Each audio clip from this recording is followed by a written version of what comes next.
Hey everybody, Iowa Carver here. Happy Homebrew Wednesday. Alright, coming to you live from the Canesville Brewery. Now, I am enjoying having everything here in one spot, and it was nice bottling everything up down here and not having to cart a bunch of crap all over the place. So, yeah, I'm enjoying this. I think I'm going to get myself an induction cooktop and do some smaller batches on it. And my son told me that he's got two or three propane burners he doesn't use, so I'm gonna get one of them bad boys and use it as well, just right outside the garage in the shop here. So yeah, that's one thing. While you're all on here, I don't have a lot for you all this week other than a little bit of rambling on. But one thing I did want to talk to you about was mash tuns. By the way, cheers. This is Goose Island Ten Hills Pale Ale. It's good stuff. But anyway, you know, what do you guys recommend for? I mean, I've seen people using the coolers as a mash tun. Um, I've seen people using I mean, like the oblong coolers as a mash tun, and then they make the manifold thing to fit in the bottom, and then I see the orange igloo, orange and what have you, the igloo coolers, and that you get the screen for the bottom and all that. What do you guys recommend? Um, I'm just curious what I guess for the most part the ones that are using the oblong drink coolers are pretty much homemade affairs, which is fine for me. I just what's the most hassle free? I mean, if I bought one of those orange deals like you can get it in Northern Brewer, it's all set up ready to go.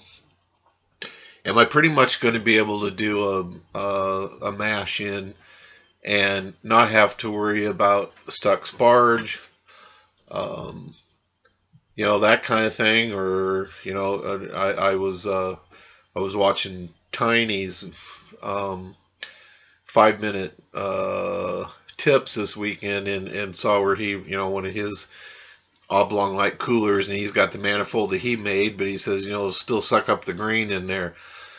And he had put it inside of a mesh bag, and that answered all his problems. But I'm just wondering if I spent the $100 on a mash tun, one of the round ones, will I pretty much be safe on it? Just let me know down in the comments, what you guys would advise on that. But anyway, that I mean, I'm not. I'm still going to be doing some brew in the bag, and maybe I'll have you know I don't see there's any reason why I couldn't have a special bag made for a cooler as well, and I've seen that done. So um, so anyway, just some stuff I'm thinking about right now. I'm happy. I'm definitely going to be getting the induction cooktop, and even with doing some 5 gallon boils out in the garage, with a couple buddies over and what have you. So anyway, I will be brewing this weekend. I bottled up my, what they call it, the 15-minute IPA. It was more like a half an hour because I upped mine to like 3 gallons. But that was a fun brew to do. The guys at Basic Brewing had done that, and I bottled it this weekend. I ended up getting 3 bombers and 3 6 packs. I left a little bit in there because I didn't want to suck up all that shit in the bottom, but I probably had a couple more beers worth in there, maybe. But I didn't want to bottle all that shit, so I just let that go. But probably could have siphoned off a little bit more, but that's fine. 3 6-pack, 3 bombers, that's good. But I can tell you, that shit tasted good, and it smells awesome. But my next brew is going to be, I've got the grains and stuff here for it already. It's going to be a boil in the bag 3-gallon batch. This is the oatmeal cookie brown ale, which is basically 1 pound of Munich malt, 1 pound of Belgian Special B, a ½ pound of brown malt, 3/4, a 1/3 pound of Fawcett pale chocolate, 5.5 pounds of Fawcett Optic pale malt, and let's see, what are the hops? Oh, UK Brambling Cross hops and Styrian Goldings hops. And then there's a cinnamon stick that goes in. Anyway, it's called the Oatmeal Cookie Brown Ale. So I'm looking forward to doing that. You know, I gotta tell you, after I was done, I was really happy to bottle that beer and have it smelling so good. It was just like when I bottled my Sierra Nevada clone. I thought, God damn, this shit tastes good right now. And I got a lot of feedback this weekend on we went to several different places this weekend, for the Easter holiday. And, well, no, I went to my son's, and I had taken him a 6-pack of my Sierra Nevada clone. And my brother-in-law, who's he's in the business. They don't have Sierra Nevada, but he's a distributor. And my son said right off, he says, "Dad, this tastes awesome. This tastes just like Sierra Nevada." And I said, well, that was the goal. My brother-in-law, who doesn't like anything but Miller Lite, says this shit tastes just like Sierra Nevada. So I took that as a compliment. But my son had 2 of them, and I had 1 of them, and I just left the other 3 with him. Well, he took those over to my daughter-in-law's folks and his in-laws, and his father-in-law, who I know very well, and his brother-in-law, both just absolutely loved it. In fact, his brother-in-law is a craft beer nut, and he I guess that was the biggest compliment, because he said, "You tell your dad that if anytime I would pay him to make me a couple cases of this."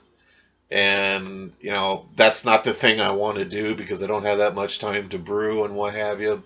And I got so many different recipes that I want to try and what have you.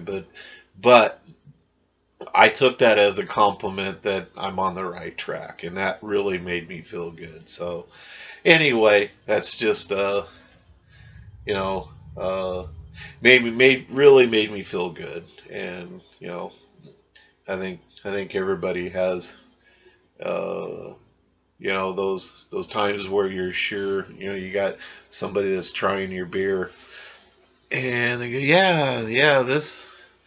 that tastes good, and you're not sure whether just, they get in the car going home and say, "Oh my God, was that the worst nasty tasting shit I've ever had in my life?" Or, if they really liked it. With Nick, I know he liked it, and his father-in-law as well. He had texted me and thought, "That's some good stuff. I'll drink your beer anytime." So, that I think, I was just pretty stoked after that. So I told him I had some other stuff that was, I got my porter up there. I got, case and a half or more of it, and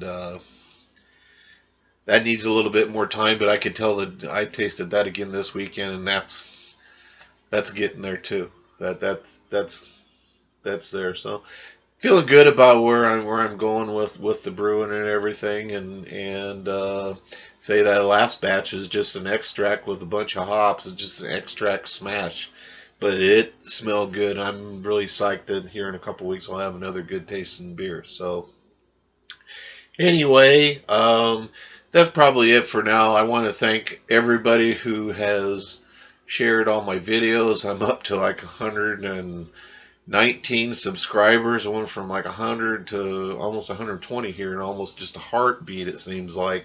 I appreciate everybody. I try to do the same, and I know, Doug at PFC does these shout outs, and I try to think of, but when I sit down here, and now I don't, I got to have that stuff written down if I'm going to do that. But anyway, I'll try to do more of that. But I appreciate everybody. Comments and everything. And if you give me your opinions on mash tuns and the like, what you think is works best, and just I know they're just your opinions, but I'd appreciate that. So happy Homebrew Wednesday, everybody. Cheers, and we'll see you next week.